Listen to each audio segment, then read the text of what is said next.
Halo, selamat datang di Bung United, ngobrolin Man United dengan kepala dingin dan tetap santai. Oke, jadi di video kali ini gue mau coba bahas preview ya antara MU yang akan melawan Brentford, karena kemarin laganya seperti tunda ya karena badai Covid yang menyerang MU, dan akhirnya pertandingan ditunda dan akan dimainkan nanti subuh jam 3 pagi ya, waktu Indonesia Barat gitu, dan mainnya di kandang Brentford. Dan kalau kita lihat memang MU masih diunggulkan di atas kertas untuk bisa meraih 3 poin malam ini, dan sementara ini MU berada di rank ke-7 ya dengan 32 poin, dan Brentford cukup jauh ada di rank 14, terpaut hanya 10 poin dari zona degradasi dengan 23 poin itu. Jadi kalau kita lihat dari secara peringkat ini memang kedua tim ini sangat membutuhkan 3 poin mutlak gitu.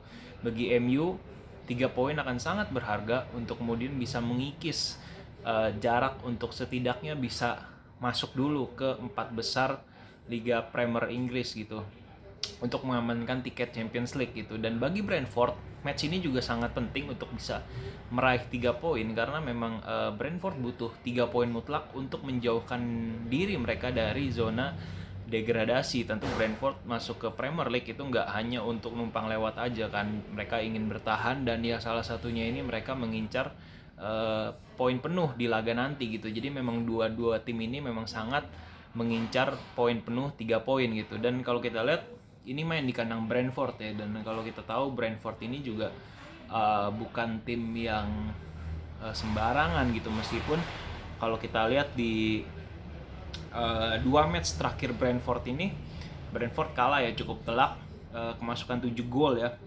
kalah 4-1 lawan Southampton dan 3-0 lawan Liverpool. Tapi ya Brentford tetap sebuah tim yang nggak bisa diremehkan gitu, apalagi jika mereka bermain di kandang. Mereka terkenal bisa mengalahkan tim-tim besar gitu, dan MU pun juga datang ke kandang Brentford uh, tidak dalam kondisi yang baik-baik saja gitu. Setelah beberapa match terakhir ya, terakhir ini melawan Aston Villa, bermain imbang 2-2, sempat unggul 2-0, kebobolan 2 gol akhirnya di dalam jangka waktu yang nggak terlalu lama di babak kedua itu. Dan akhirnya ya MU ini bermain kurang kompak pada saat itu gitu, waktu kemarin melawan Aston Villa gitu. Dan ya tentu mental dari pemain-pemain ini terganggu, belum lagi ditambah konflik internal drama di United ini yang kemarin sudah sempat gue bahas. Dan ya mereka ini nggak juga sedang dalam kondisi yang baik-baik aja gitu. Jadi ya memang datang ke kandang Brentford ini merupakan tantangan yang cukup besar bagi United. Apakah bisa gitu untuk memperbaiki kesalahan yang dibuat dari match-match sebelumnya ini, untuk bisa bermain lebih baik dan membawa pulang 3 poin dari kandang Brentford sendiri gitu.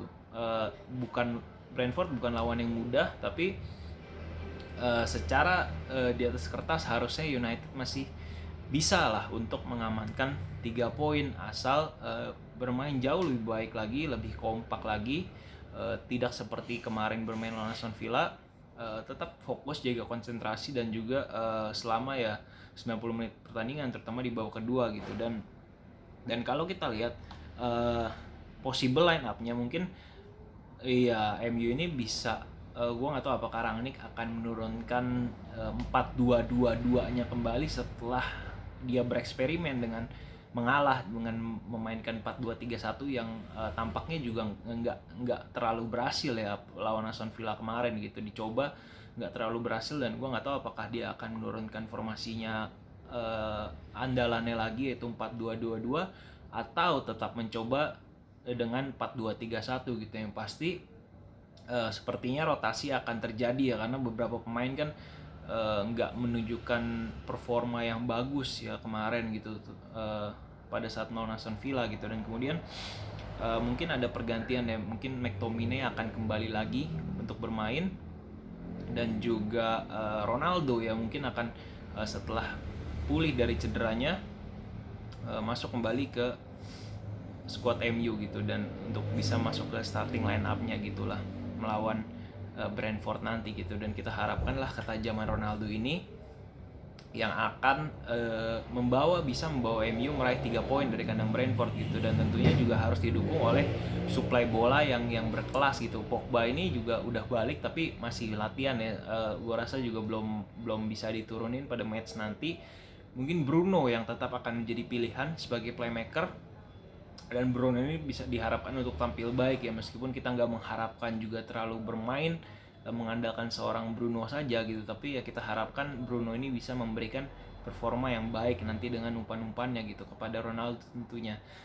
Dan nggak lupa juga dari kedua sayap MU ini ya, nanti mungkin Elanga bisa jadi akan dipasang lagi setelah kemarin melawan Aston Villa dia bermain 75 menit, tapi selama 75 menit itu dia salah satu pemain yang bermain cukup bagus lah kemarin melawan Aston Villa gitu, dengan umpan-umpannya, dengan juga tusukan-tusukannya. Dia tahu kapan harus membagi bola, kapan harus dribbling gitu, dan ya mungkin kita bisa melihat performa Elanga lagi nanti di match melawan Brentford nanti subuh. Dan ataupun kalau misalkan Elanga nggak bermain, mungkin akan bermain Sancho, dan juga di kanan mungkin ada Greenwood ya, Sancho di kiri, kanan di Greenwood.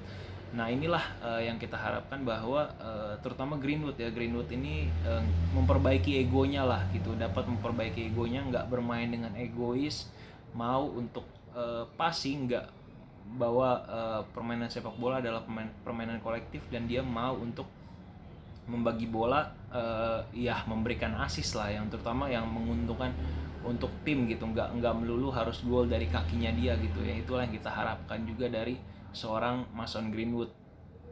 Dan tentu jangkar di tengah ada Fred dan McTominay. Ya setidaknya ini mereka berdua harus siap untuk mengcover terutama ya serangan-serangan balik dari Brentford ini gitu, dan Brentford kemungkinan besar akan mengandalkan serangan balik. Dan juga dua pemain ini harus bisa memiliki akurasi passing yang bagus setidaknya gitu, untuk mengalirkan bola gitu, agar bola nggak hilang di tengah dan justru akan menjadi bahaya bagi United sendiri. Dan juga kita harapkan mereka bisa untuk bermain secara disiplin yang menutup ruang dari pemain-pemain Brentford ini, agar nggak bisa terlalu leluasa untuk mengalirkan bola dari kaki ke kaki seperti Aston Villa kemarin gitu. Dan juga Dalot yang kemarin terus dicecar, kemungkinan Dalot masih akan diturunkan ya, karena Aaron Wan-Bissaka kalau nggak salah, koreksi kalau gue salah, dia masih ada masalah dengan COVID gitu kalau nggak salah ya. Jadi mungkin dia belum bisa diturunkan, dan Dalot yang akan kembali main, dan diharapkan bahwa Dalot ini bisa memperbaiki performanya. Pada saat kemarin melawan Aston, dia sering serang terus, yang dicecer terus adalah sisi dari Diogo Dalot, yang kita harapkan bahwa dia bisa memperbaiki kualitas defense ya gitu, dan juga terutama bisa membantu untuk penyerangan dari United sendiri juga gitu. Dan ya kembali lagi di dua back tengah ini mungkin yang akan diturunkan Maguire dan Varane ya, sepertinya Maguire sudah bisa main lagi, masuk ke line up lagi, dan juga Varane ini ya kita harapkan bisa bermain lebih baik lagi lah, karena kemarin dia kecolongan 1 gol lawan Aston, dan kita harapkan bahwa dia adalah pemain yang punya pengalaman, dan ya kita harapkan lah dia bisa bermain jauh lebih baik daripada match kemarin gitu. Dan juga David De Gea juga kita harapkan bisa menjadi penyelamat gawang untuk United seterusnya gitu. Dan ya bagaimana hasilnya, menurut gua United masih akan tetap diunggulkan, membawa pulang 3 poin. Semoga kita harapkan semuanya, asal bisa nggak berani untuk bermain, berani untuk press Brentford, dan nggak memberikan Brentford bola yang leluasa untuk mereka mainkan gitu ya.